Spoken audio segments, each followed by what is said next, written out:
So when Beowulf fights the dragon, we have to understand that he has been king for 50 years, and that's, interestingly, that's the same amount of time that Hrothgar was king. But Beowulf is not a young man anymore. He's actually a very old man. And I think that this confrontation with the dragon, who I think we definitely could see the dragon as the most dangerous threat that Beowulf has ever faced. The dragon's more dangerous than Grendel, more dangerous than Grendel's mother, and I think it's interesting that the time in life that the dragon confronts Beowulf is when Beowulf is very old. I think Beowulf here is running a risk of dying of old age, and this is just my opinion, but Beowulf isn't really someone who needs to die of old age. That death would not be a good death for someone like Beowulf. He mentions in before he decides to go fight Grendel's mother, he mentions that death awaits everyone. There's no getting out of it. The best you can do is to achieve glory. And so when this dragon shows up, to Beowulf, this is almost like a godsend. This is like a way that he can go out with as much glory as possible. You can't get much more glory than dying while also killing a dragon. So I think that's important here, that Beowulf, he has to die. Old age or a dragon, I think the dragon would be the better death for our hero. Now there is a little bit of symbolism that we have with the dragon. Some of it would be religious, as far as the dragon being a representative of the devil, right? Ultimate evil. But also, I think the dragon can symbolize a bad king. We know a bad king is ultimately someone who does not share his wealth with his men. He's a ring hoarder, not a ring sharer. And if you think about it, the dragon here, the sole purpose of the dragon is to guard this hoard of gold that he's kind of stolen, this buried, forgotten hoard of gold that the dragon found and just kind of claimed. And he's been watching this gold for 300 years. And the interesting thing is, this gold doesn't even really, most of this gold in the description, it's completely the treasure trove that he's guarding. It's rotted, it's dissolved away. Time has got the best of it. But what sets the dragon off is that one thief comes and steals one goblet, and this one theft of one item is enough to enrage the dragon into destroying the whole town, including destroying Beowulf's house.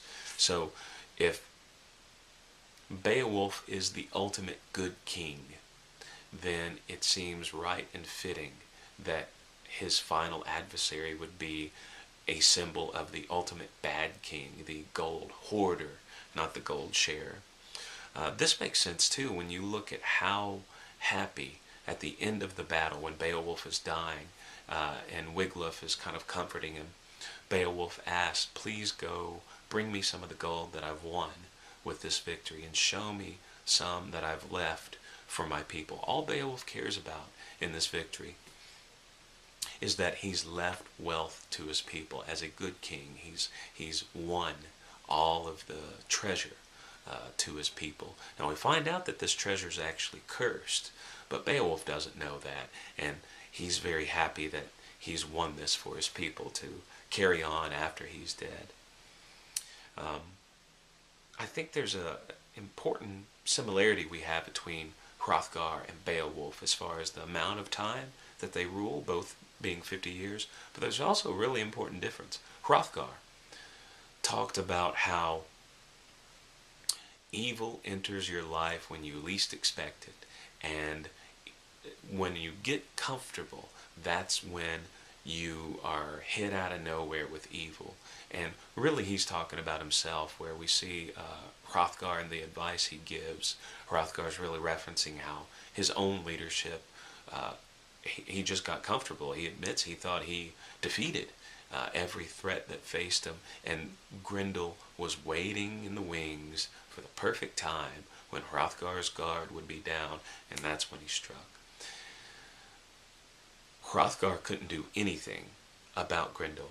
Beowulf, even though they're probably around the same age, Hrothgar and Beowulf, when their kingdoms are attacked by these really scary monster aggressors, Beowulf doesn't just hide or let someone else come and solve this problem. Beowulf solves this problem, even though he's definitely an old man. This is an important difference. Hrothgar is much more impotent in how he handles the Grendel situation. Beowulf refuses. This dragon situation he did not even cause.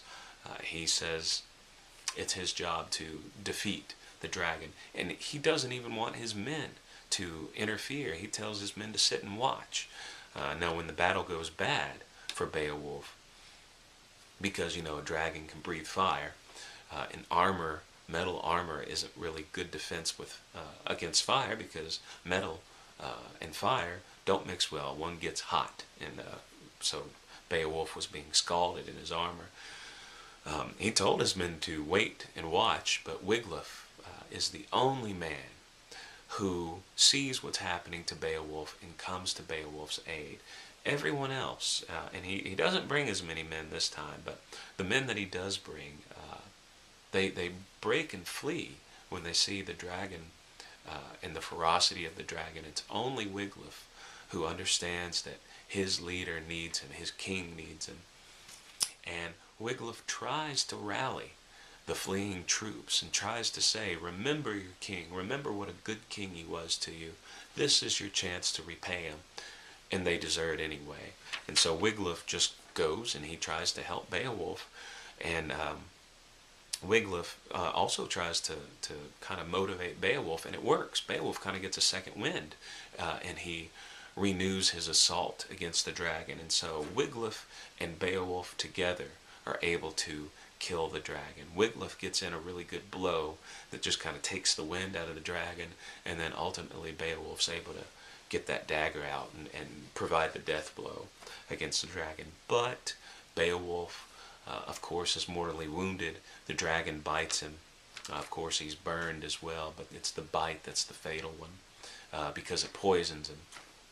And so this sets up actually a very classic motif in hero literature that we'll see actually in our class over and over. That is the hero being triumphant, but at the same time the hero must also die so the new era can issue in. The new era can't come into history until the hero dies, and that death is a signal that something new is happening.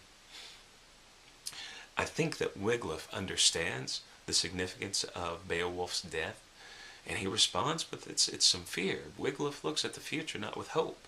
And we'll see this again, that the ones left after the hero dies, they look at the future and they're afraid, because Wiglaf knows that the peace that they've been able to keep for the 50 years that Beowulf has been king, it's because everyone's afraid of Beowulf. Nobody's going to push Beowulf because Beowulf's Beowulf. Well, Beowulf's dead. And so now all the old grievances with specifically Sweden will reignite, and that the future is going to be one of battle and war. But Beowulf leaves Wiglaf in charge because Beowulf has no son. There is no heir. So the lineage of king, who it would go to next, would be chaos. It would be probably decided with battle. But Beowulf seems to indicate that Wiglaf, because of his service, because of his faithfulness, he will carry on. And so Wiglaf steps up and he confronts the men who had deserted Beowulf and reprimands them, and also dictates the orders for Beowulf's burial. And so at the end we see a burial really fit for a king.